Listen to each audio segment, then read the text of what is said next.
Hi everyone, welcome to Preshwin talks. ఈరోజు మనం ఒక టేస్టీ అండ్ స్పైసీ రెసిపీని చేయబోతున్నాం. అదే అండి గోబీ ఫ్రైడ్ రైస్. ఇది స్పైసీగా, క్రంచీగా, ఎంతో టేస్టీగా ఇంట్లోనే తయారు చేసుకోవచ్చు. ముందుగా గోబీ ఫ్రైని ఎలా చేయాలో చూసేద్దాం. ఇక్కడ నేను 2 కాలీఫ్లవర్స్ని తీసుకున్నాను. ముందుగానే నేను వాటర్తో శుభ్రం చేసి పెట్టుకున్నాను. ఇది మనం మీడియం పీసెస్ లాగా కట్ చేసుకోవాలి. అన్ని పీసెస్ ఒకే సైజులో కట్ చేసుకుంటే ఫ్రై చేసేటప్పుడు అన్నీ ఒకేలాగా ఫ్రై అవుతాయి. ఇలా కట్ చేసుకున్న పీసెస్ని ఒక చిన్న చిన్న పీసెస్గా కట్ చేసుకున్నాం కదండి. ఒక పీసెస్ని బౌల్లో తీసుకొని శుభ్రంగా వాష్ చేసుకోవాలి. ఒక 2 టైమ్స్ శుభ్రం చేసుకోండి. ఇలా శుభ్రం చేసుకున్న వాటిని బాయిల్ చేసుకోవాలి. స్టవ్ ఆన్ చేసుకొని శుభ్రం చేసుకున్న వాటిని స్టవ్ మీద పెట్టి దాంట్లో పసుపు అండ్ సాల్ట్ వేసుకొని బాయిల్ చేసుకుంటే దాంట్లో ఉన్న బ్యాక్టీరియా ఆర్ జర్మ్స్ ఉంటే వెళ్ళిపోతాయండి. ఇవి మధ్య మధ్యలో ఒక స్పూన్తో కదుపుతూ ఉండండి. ఎందుకంటే మరీ ఎక్కువగా బాయిల్ అయినా కూడా బాగుండదు. ఒక 50 to 60% అనేది బాయిల్ అయిపోతే సరిపోతుంది. చూడండి, నేను చూపించిన విధంగా బాయిల్ అయితే సరిపోతుందండి. సో నా 50 to 60% అనేది బాయిల్ అయిపోయింది. సో నేను వేరే బౌల్లోకి ఫిల్టర్ చేసుకొని కోల్డ్ వాటర్లో వేసుకోండి. కోల్డ్ వాటర్లో వేయడం వల్ల ఏంటంటే ఆల్రెడీ హీట్ ఉంటుంది కదా, మరీ ఎక్కువ మెత్తగా బాయిల్ అవ్వకుండా అక్కడికి చల్లగా అయిపోతుంది. సో నేను ఫ్రై చేసుకోవడానికి ఒక table spoon salt, 2 table spoons అనేది కారం వేసుకుంటున్నాను. ఇలా ఫ్రైకి ముందుగానే వేసుకునే లోపే నేను ఫ్రై చేయడానికి ఆయిల్ అనేది హీట్ చేస్తున్నానండి. 2 టేబుల్ స్పూన్స్ కారం అయిపోయిన తర్వాత 1/2 టేబుల్ స్పూన్స్ అనేది గరం మసాలా వేసాను. 1/2 టేబుల్ స్పూన్ జీరా పౌడర్ వేసుకున్నాను. 1 టేబుల్ స్పూన్స్ అనేది పెప్పర్ పౌడర్ వేసుకుంటున్నానండి. ఇలా పెప్పర్ పౌడర్ వేసుకుంటున్నాను కదా, వీటిని ఈక్వల్గా పీసెస్కి పట్టే విధంగా మిక్స్ చేసుకోవాలి. ఇలా ఏంటంటే ఆల్రెడీ మనం సాల్ట్ వేసాం కదండి బాయిల్ చేసేటప్పుడు. 2 టేబుల్ స్పూన్స్ అయితే సరిపోతుంది. మీకు ఒకసారి టేస్ట్ చూసి తర్వాత మిక్స్ చేసుకోండి. ఇలా మిక్స్ చేసుకున్న తర్వాత 1 టేబుల్ స్పూన్స్ అనేది జింజర్ గార్లిక్ పేస్ట్ వేసుకుంటున్నాను. కర్డ్ అనేది మీకు నచ్చితే వేసుకోండి, లేకుంటే స్కిప్ చేసేయండి. ఇది ఆప్షనల్. పిల్లలు తినే విధంగా అయితే కొంచెం కర్డ్ వేసుకుంటే ఏంటంటే జ్యూసీగా కొంచెం మెత్తగా అనేది ఉంటుంది.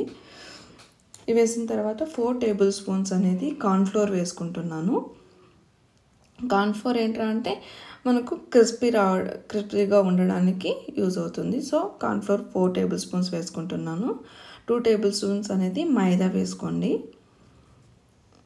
ఇవి మైదా వేసిన తర్వాత 2 డ్రాప్స్ అనేది వాటర్ కూడా వేసుకోండి. వాటర్ వేసుకోవడం వల్ల ఏంటంటే పీసెస్కి బాగా అతుక్కుంటుంది పిండి అనేది. ఇలా మిక్స్ చేసుకోవాలి.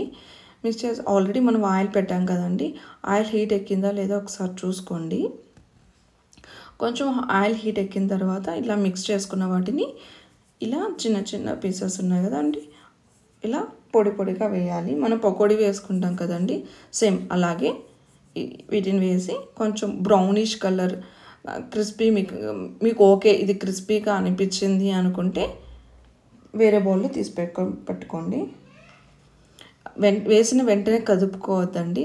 ఇలా వేసిన వెంటనే కలపడం వల్ల ఏంట్రా అంటే పీసెస్ అనేది పిండి అనేది కింద అతకపోతుంది, పీసెస్ అనేది పైకి వచ్చేస్తుంది. సో అప్పుడు పీసెస్కి మనం పట్టించిన పిండి అనేది పట్టదు. సో ఇలా క్రిస్పీగా అయితే సరిపోతుంది. సో పక్కన పెట్టుకున్నాం కదండి, వేరే బాండ్లీ పెట్టుకొని ఆయిల్ వేసుకొని తర్వాత ఆనియన్స్ వేసుకొని కొంచెం మీడియం రెడ్డిష్ వచ్చేంత వరకు ఫ్రై చేసుకోండి.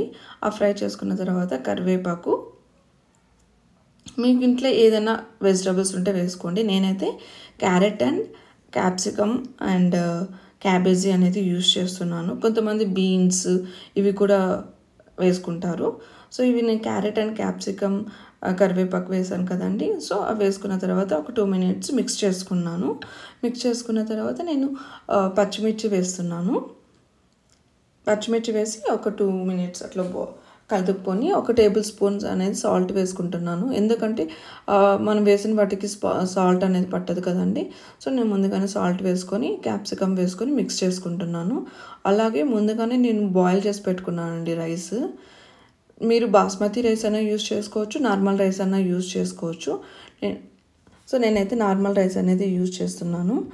సో నేను ముందుగా ఫ్రై చేసి పెట్టుకున్న గోబీని ఇలా వేసి 2 మినిట్స్ ఫ్రై చేసుకుంటున్నాను. అలాగే ఆల్రెడీ బాయిల్ చేసి పెట్టుకున్నాను కదండి, ఆ రైస్ని వేసి మిక్స్ చేసుకోవాలి. కొంచెం రైస్ వేసిన తర్వాత 1 టేబుల్ స్పూన్ కారం, 1 టేబుల్ స్పూన్ పెప్పర్ పొడి వేసుకోండి. మా ఛానల్ని ఫస్ట్ టైం కానీ మీరు చూస్తున్నట్లయితే లైక్ చేయండి, షేర్ చేయండి, కమెంట్ చేయండి, సబ్స్క్రైబ్ చేసుకోండి. ఇలాంటి మరిన్ని డిషెస్ కోసం మా ఛానల్ని చూస్తూ ఉండండి. చూసారు కదండి, వేసుకున్నాను కారం, పెప్పరు. సో రైస్కి పట్టే విధంగా మిక్స్ చేసుకున్నాను. మిక్స్ చేసుకున్న ఒక 2 మినిట్స్ తర్వాత 1 టేబుల్ స్పూన్ అనేది సోయా సాస్ అనేది వేసుకుంటున్నాను. 1 టేబుల్ స్పూన్ అనేది వెనిగర్ కూడా వేసుకోండి. సోయా సాస్ అనేది మరీ ఎక్కువ వేసుకోవద్దండి. ఎక్కువ వేసుకోవడం వల్ల ఏంటంటే పుల్లగా ఉంటుంది. సో వేసుకున్న తర్వాత నేను మిక్స్ చేశాను. తర్వాత మనం ఆల్రెడీ చాప్ చేసి పెట్టుకున్న కొత్తిమీరని వేసి ఒక 2 మినిట్స్ అట్లా కదుపుకొని సర్వింగ్ బౌల్లోకి సర్వ్ చేసుకుంటే సరిపోతుంది. ఎంతో టేస్టీగా రుచికరమైన గోబీ ఫ్రైడ్ రైస్ అనేది తయారైపోతుందండి.